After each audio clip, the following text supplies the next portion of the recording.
Hello, welcome to the training for the Kentucky Spring 2021 operational testing. My name is Scott Wilson. I'm from Pearson. I'll be walking you through the slides today. We will be going through basically three sections. The first section is an overview section. Second section is an important dates. And finally, we will wrap up with specific steps to prepare for online testing. So first off, on the overview. For spring 2021, for the operational administration, we will be testing grades 3 through 8, 10, and 11. Each grade is testing multiple contents. The contents are all listed here by grade. Also note that all grades will take the Quality of School Climate and Safety Survey.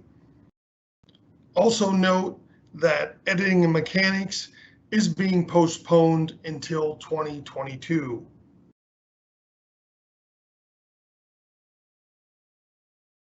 Next, we have some test timing guidance. So you will see the reading, mathematics, and science tests will all take students about 60 minutes or so to complete. On-demand writing is 90 minutes. And the Quality of School Climate and Safety Survey is about 20 minutes.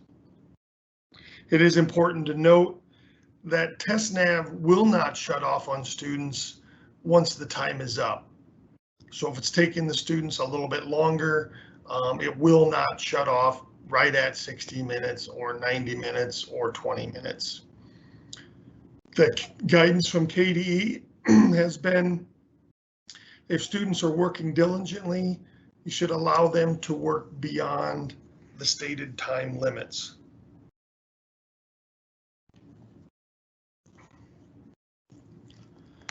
Next, we have some general testing information.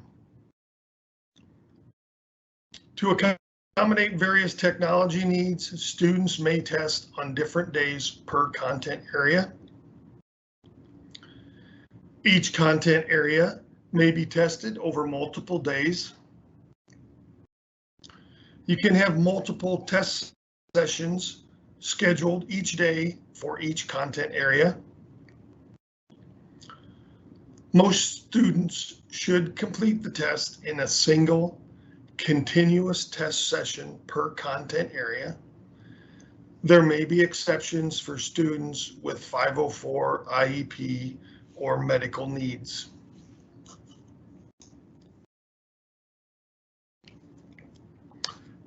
Next, we'll go into some important dates.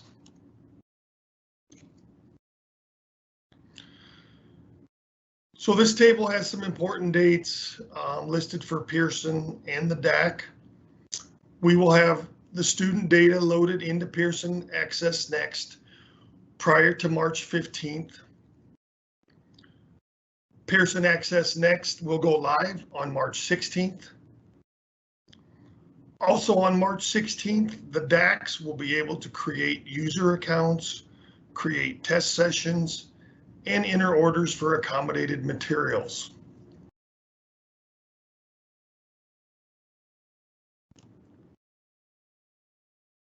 The next table here of important dates shows information for BACs, technology staff, test administrators, and students. Some of these days are the same depending upon the role, but we did want to provide all of the information that we could.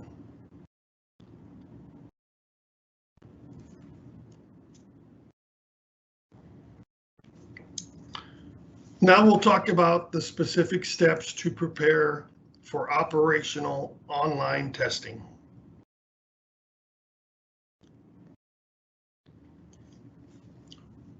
For the operational test in 2021, there will be some test accommodations. Large print will be available via paper. Braille will be available via paper.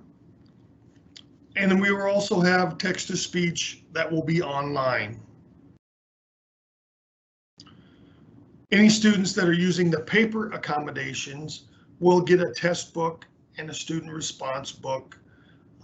The kits that contain the paper accommodations will be ordered via the Pearson Access Next additional order process.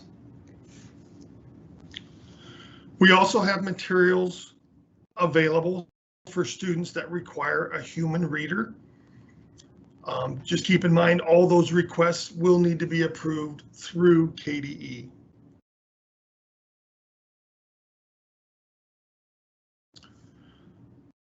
When you order a large print or Braille accommodation kit, here are the list of the materials that you will receive. Each kit will have a regular test book, a student response test book, and an accommodation memo. It will also contain the large print or Braille book, depending upon which kit is applicable.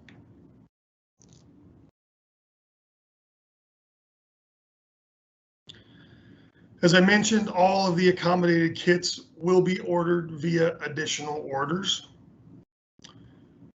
You can start ordering those accommodated materials on March 16th, and you can order them all the way through June 14th. There are detailed instructions for ordering the accommodated materials in the Pearson Access Next navigational instructions. You can click on the link that's provided here.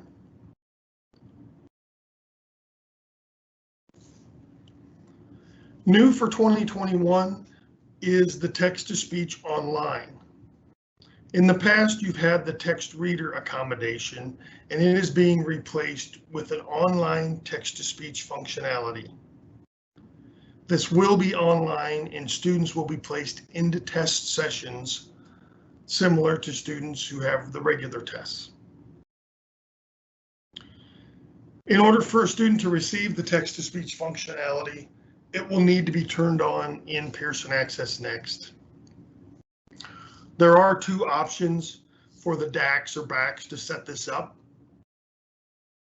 They can either enter the information directly into Pearson Access Next, or you could export a file from Pearson Access Next, make all the updates needed to the student records that are affected, and then import the file back into Pearson Access Next.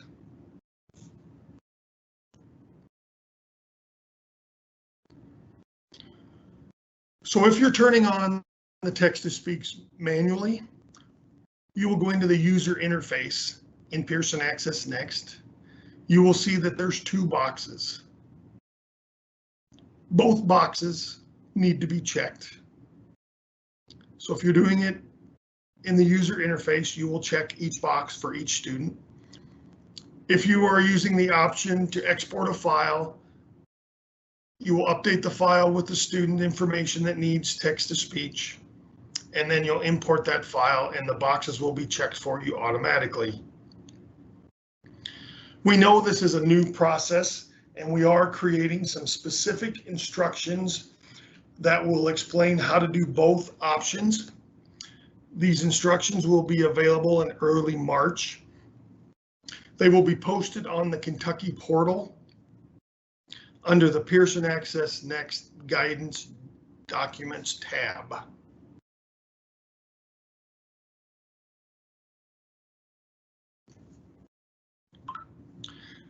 The next few slides do show some screenshots of the additional order and shipment tracking process. It also has some steps on how to set it up, how to create the orders. Again, some more steps on creating additional orders, entering the date you need it, selecting the materials you need. I believe most of these processes and these screenshots are the same as they have been in the past. So for a lot of you, this might not be anything new. Again, here is a screenshot of the order, the information you will need to put in. You'll click on the add items. When you click on add items, it will bring up a list of materials. You can scroll through the list and pick the materials that you need.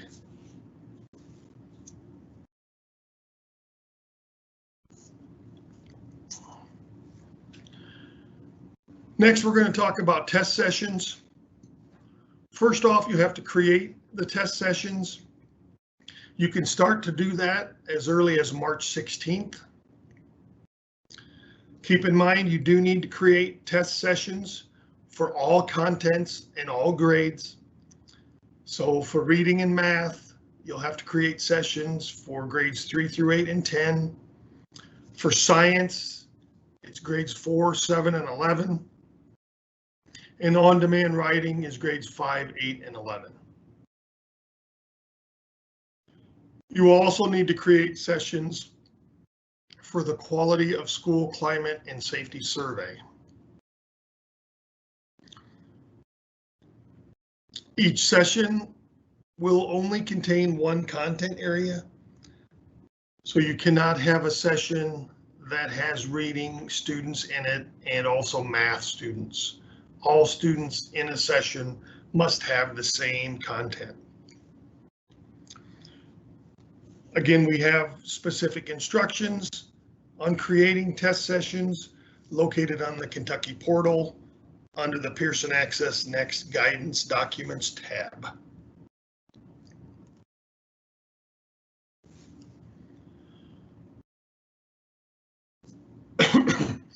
Once the sessions are created, we can prepare the test sessions.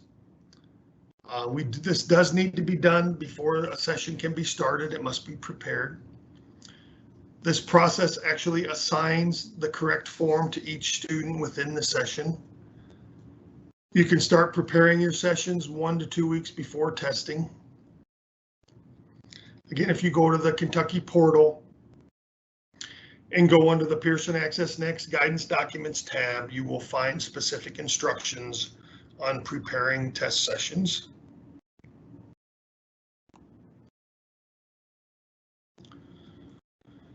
So now you've got your session created and prepared. It's time to print student test tickets and the seal codes. So each student must have a student test ticket in order to sign into an online test. Each test ticket contains the student's unique username and password. They will need those to be able to sign in to TestNAV. All of the test tickets, rosters, seal codes, all of that material is secure, and it must be kept in a secure location until the test is administered. The test tickets and seal codes should be printed about 1 week prior to testing. Each student will have a testing ticket for each content, and each testing ticket is unique to each session. So if a student is taking reading and math, they have to be sure that the reading ticket is for the reading session and the mathematics ticket is for the math session. You'll also have to print out the pages for the seal codes for each session. The seal codes are the unique 4-digit numbers that are used to control student access to each test section. The seal codes can be written on a whiteboard so all students can clearly see what the codes are for each part of the test.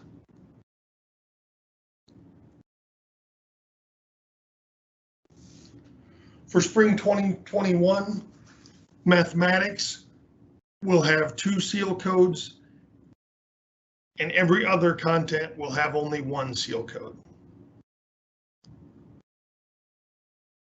There are specific instructions for this on the Kentucky portal. Again, go to the portal, go to Pearson Access Next Guidance Documents tab and go to the information on test sessions, and you will find the information for printing test tickets and seal codes.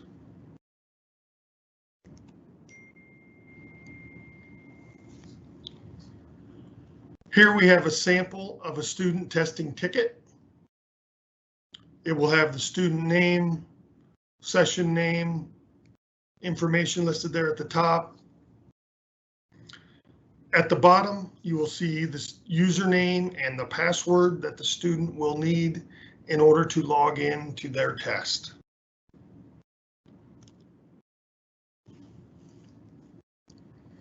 Next, we have a sample seal code sheet. It'll have the session name, the test that's being administered. At the bottom, you will see the seal codes. Again, for spring 2021, mathematics will be the only one with 2 seal codes. Every other content will have just 1.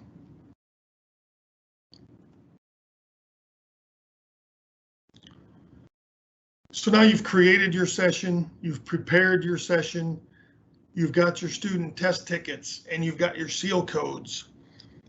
So now we have to start the sessions before the students can log in.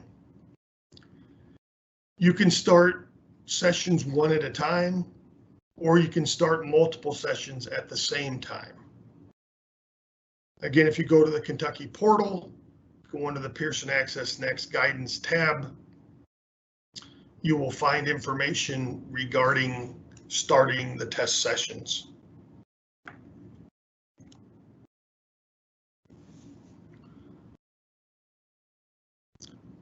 So be sure that the student test tickets for each session are kept separate. You don't want to mix up your math and your reading. They have to be separate because they are specific for each session. When you hand out the student test tickets, have the students verify that it is their name that is on the ticket. Students will launch the TestNAV from the app on their device. After they do that, they will sign-on screen will appear where they will enter their username and password.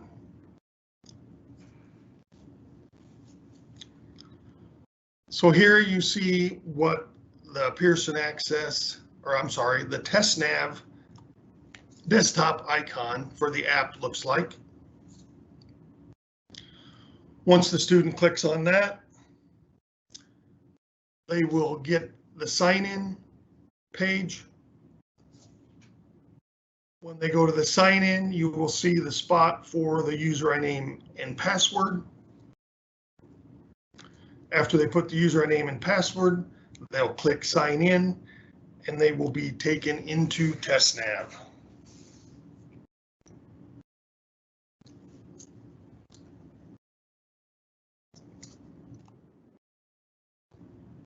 As soon as the students go into TestNAV, the first thing they will see is the student honor code.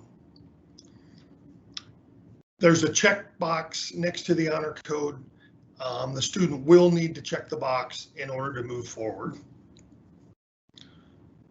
After they've checked the box for the honor code, the next thing will be the seal code. This is where the test administrator can write the seal code on the whiteboard for all the students to see. Once the students enter the seal code, they will be able to start testing. It is important that when students are done testing to make sure that they submit their answers before they exit out of TestNAV. So they need to submit their answers and then exit out.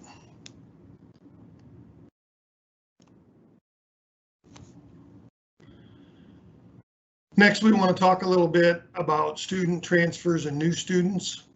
We know there's a lot of students that transfer or move around within Kentucky. And any students that move or transfer into your district or school will need to be tested. For students that transfer within Kentucky to a new school or district, these students will be handled using the work request process. This process involves the DAC where the student is coming from and the DAC where the student is going to or testing at. There is information in the test administration manual on the work request process. We also have it included on the next slide. So this slide has the details for the work request process. We did make a change this year. Last year, I believe you needed the Pearson ID. We have changed that now to the student SSID.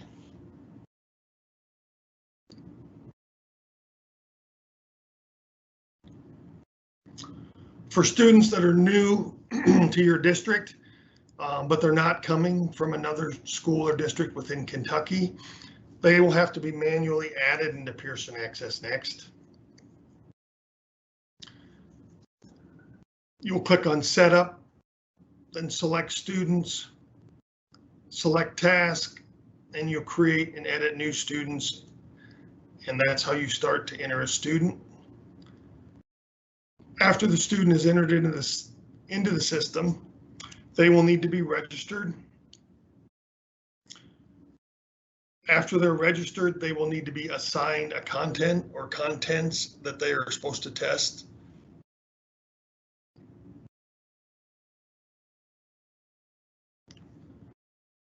Here is a screenshot of the Create New Student screen. Shows all of the information that will need to be added. Then after you create the new student, you can go to the register student and make sure the student is registered.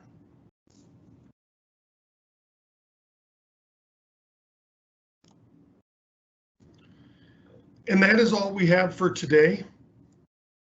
If you do have questions, KDE will be setting up dates and times for meetings to discuss all of the presentations that have been sent and any questions that anyone may have.